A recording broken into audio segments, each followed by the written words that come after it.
as the like, the LA person, clarifies a few things. So, one, like, Nipsey was not just a rapper. To LA, he was not just a rapper.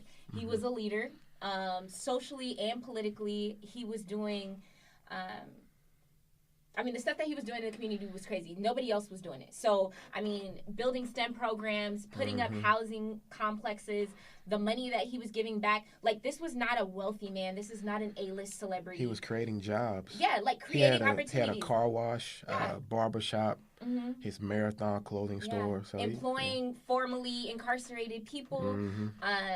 And so a leader in the community, but there's been a lot of calm. And I think that a lot of that had to do with him.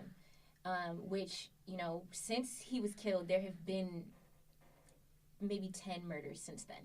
And I think that a lot of this, obviously people were talking and are afraid of the retaliation. But then because they found out that this person was from within the hood, they were thinking that maybe that wouldn't be the case. But no, like in terms of people that bang in LA, it doesn't have to be. You aren't going after necessarily the enemy. You want to inflict pain on anybody. You want other people to feel what you feel. So it doesn't matter. Like, people will go out and shoot anybody, which is why, like, my thing has been, people need to stay in the house. If you have a son, a brother, a cousin, a friend, it doesn't matter. Like, it doesn't matter. It's not about colors. It's not about what you look like. It's not how square you are or how gangster you look. It's not about any of that. If you're in the way, like, you're in the way. The city feels this.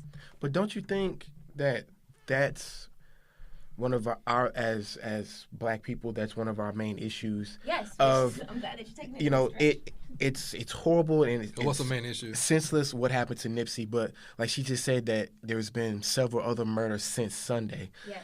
What is that? It's perpetuating the cycle. Yes. Of our people. What is that going to do? What is that going to solve? That gets us nowhere. You can't be in the mind of them, though. No. I'm saying that. But what I'm saying is those subsequent murders since Sunday, where has that gotten us? We're back in the same place. Now you have Nipsey's funeral, God rest his soul. Now you have 10 other funerals that are going to happen. If you kill somebody close to me, and I know where you stay, I'm going after your mom. I'm going after your son. I'm going after anybody that's close to you because I know it's going to hurt you. I don't want you to die. I want you to feel how I feel. But what does parties. that? I get it, but what at the end? What does that solve? It would bring closure to me, though. But you're also assuming, the question that you're asking is assuming that these people are thinking rationally or logically. It's not about solving anything. He's not coming back. So even though they found this person, and like, I've been having a lot of conversations about this with my partner, right? So he's from New Jersey. They operate under a completely different code. Big up to New Jersey, East Orange. Okay, so he's from Newark. They operate under a completely different code. There, it's like, you only go after people that owe you money, that took money or drugs or something from you, that directly disrespected you intentionally. In LA, that is not the culture. And it's not even, there is this assumption that it's also about, like, territory and streets and all of that. It's not. It's senseless. And a lot of times, I don't know who I was listening to, but somebody was saying that, people there it's kind of like it's like demonic almost, because it's like they wake up with the intention of, like, oh, if I catch somebody slipping today, like, they're dying, like, I'm gonna kill them. Like, that's their mission. They don't wake up with jobs. They don't wake up for, like, to go to work to take care of their kids. No, like, this is a very specific subset of the community, which also is one of the things that I wanted to highlight. Like, the hood is not a monolith. The Black community is not a monolith. My hood doesn't look like Third Ward, doesn't look like Fifth Ward, doesn't look like Chicago, doesn't look like Richmond.